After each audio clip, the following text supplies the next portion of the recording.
Comecei minha história na usina no ano de 2004, por meio da SOGUB, Sociedade Guairense de Beneficência, como aprendiz. Fiquei durante esse período dos 16 aos 18 anos, onde fui efetivado pela usina. Depois deste período, trabalhei na área industrial como auxiliar de escritório, desenvolvendo trabalhos em auxílio em compras, informações gerenciais. Em 2010, quando a Guarani adquiriu a usina Mandu, eu passei para a área de compras.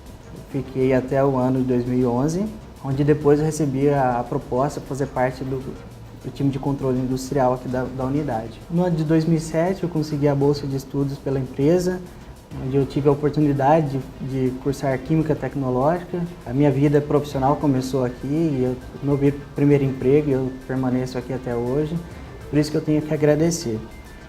Eu consegui minha família, hoje eu com 25 anos, estou casado, minha filha está prestes a nascer. É muito gratificante trabalhar em uma empresa que o funcionário é valorizado. E eu sou feliz de trabalhar aqui.